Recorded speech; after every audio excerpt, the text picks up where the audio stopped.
Namaskar. Welcome back to my English tutorial class. I am Meena Kargeti. Today my topic is active and passive voice. I am going to explain what is active and what is passive voice. Okay. Students, before telling you active and passive voice, I want to tell you we have three kinds of sentences. As I told you before that there are five types of sentences: assertive, interrogative, imperative, exclamatory and optative sentences. But when we do active and passive voice, we have only three types of sentences, and these are assertive or declarative sentences, and there come affirmative and negative sentence in this sentence. Okay. Number second, interrogative sentence, and number third, imperative sentence. Let's read what is active and passive voice. Okay.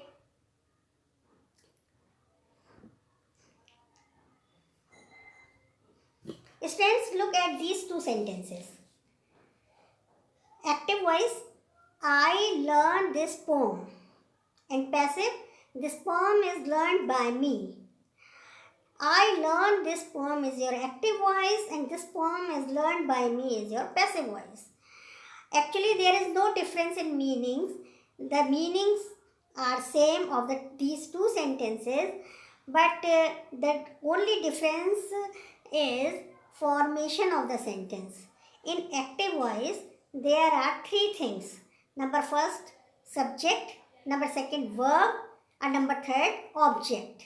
Students, in active voice, we have transitive verb, which have an object. If we have an object, only then we can convert it into passive voice. If we have no object, we can't convert it into passive voice. In this sentence, I is your subject, learn is verb, and this poem is object. When I made it passive, its formation is this poem is subject. When we convert active to passive, our subject becomes object and object becomes subject. In this way, subject becomes object and object becomes subject. I learned this poem. This poem is our new subject. Is helping verb. Learn is third form of the verb. And by is preposition and me is object. This poem is learned by me. Okay, this is your formula of passive voice. This is the formation of passive voice. Okay. Now, I will tell you in brief the tense also.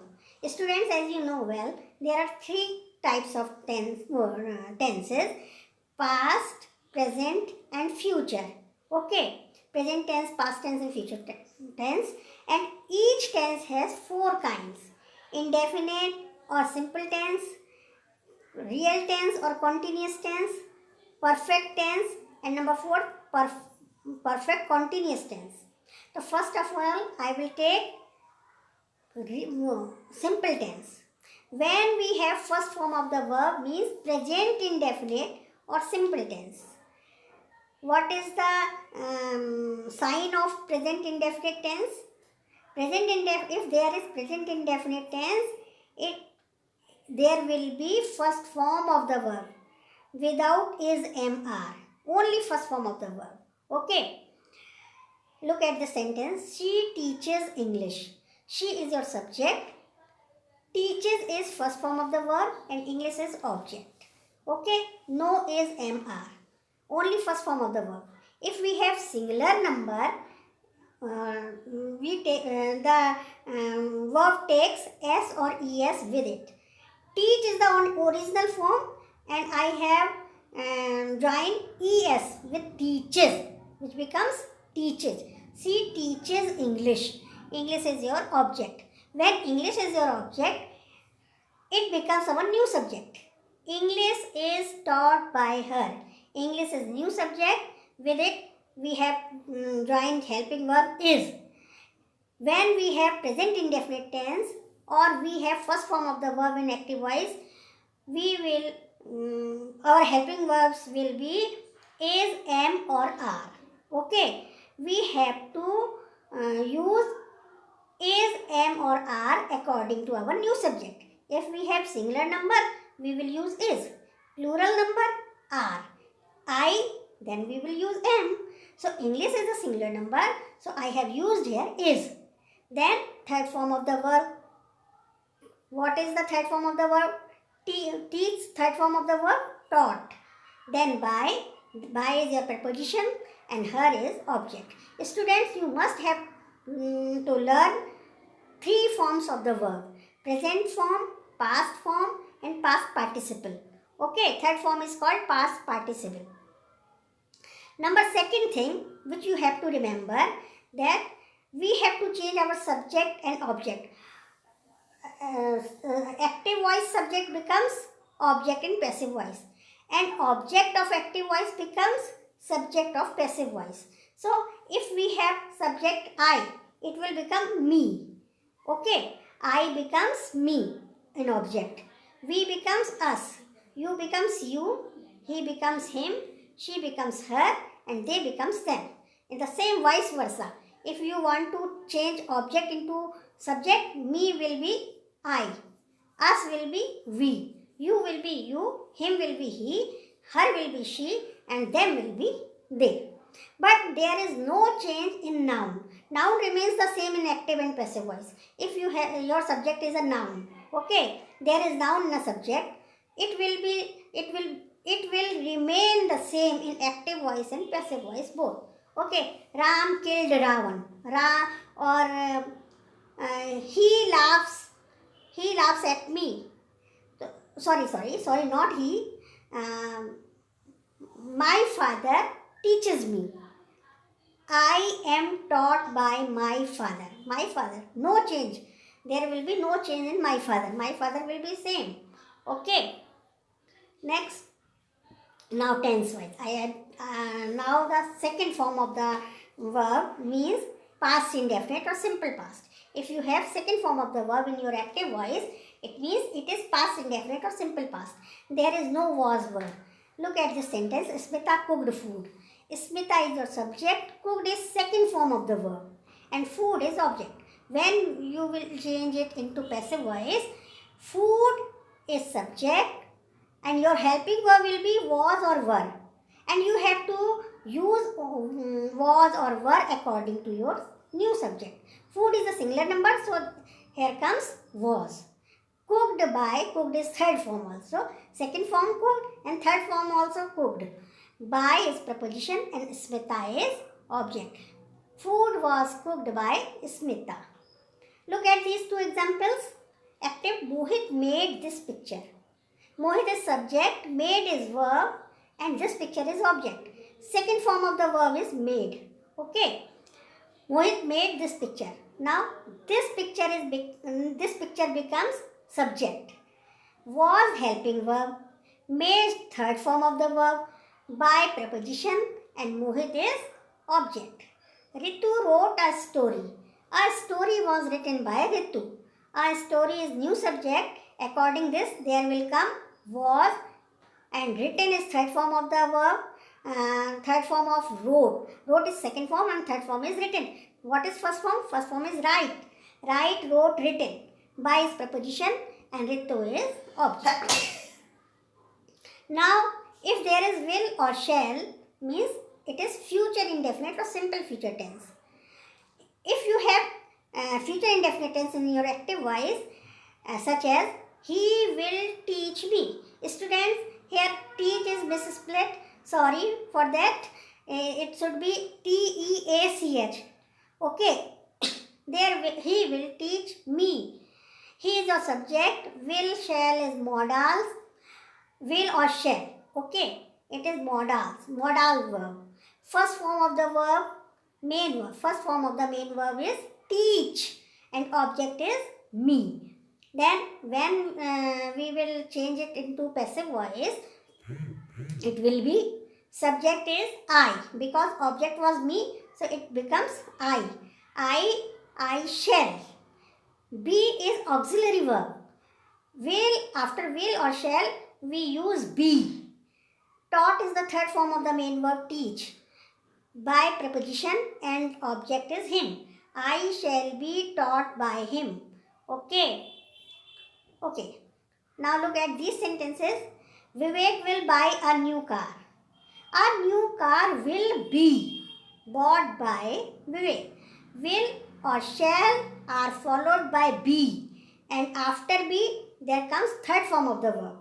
Always after be is followed by third form of the verb and to is followed by first form of the verb. You should remember this. Second example is I shall invite her on my birthday party. I shall invite her. Suppose there is only this I shall invite her. So what is object? Object is her. So her becomes she. She will be invited. When? On my birthday party. By me. She will be invited on my birthday party by me. Okay. I and we take shall, but other pronouns take will with them. I और we के साथ shall लगाते हैं, बाकी सबके साथ will लगाते हैं. Okay. Now I told you will and shall are modals verb. Modals I will tell you in detail modals and auxiliary verbs. Okay. Sorry, auxiliaries, primary auxiliaries and modals. Okay. So these modals are will, would, shall, should, can, could, may, might, must. These all are modals, and modals are always followed by be plus third form of the verb in passive voice. Such as you should respect your teachers. Your teachers should be respected by you. We cannot count the stars. The stars cannot be counted by us. We, us. Okay. You must attempt all questions. All questions must be attempted by you. So what I am telling you? I am telling you the will, would, shall, should, can, could, may, might, must. These all are modals verb, and modals are always followed by be plus third form of the verb in passive voice. Okay. So friends, let's me recapitulate once again. I told you in active voice we identify the doer or agent and we give importance to the subject or doer or agent.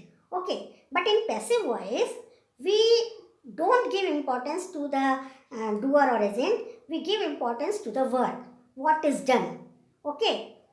And second thing, I told you that if there is pronoun in subject, they converted I becomes me, we becomes us, you becomes you, he becomes him, she becomes her, they becomes them. Okay. If you have to change object into passive, you should do vice versa. Okay. Third thing, I told you that noun will be remained the same. There is no change in noun. If you say Ram, if your subject is Ram or Mohan or Hari, it will be the same. My father, etc. Okay, noun. Only pronoun are changed, but not noun. Noun remains the same. Then I told you that only 3 types of sentences are converted into passive voice. These are assertive, interrogative, and imperative sentences. Today I told you only simple or indefinite tense changed into passive voice. It will be continued, students, and my next video will be the remaining part of the active passive, because it is a very large subject and it will take 2 or 3 videos. Okay, and I will tell you, I will teach you, and if you like my video, please like, share, and subscribe my channel, so that more and more students or other people may take advantage from my videos. Okay, till then, stay home, stay safe, and bye.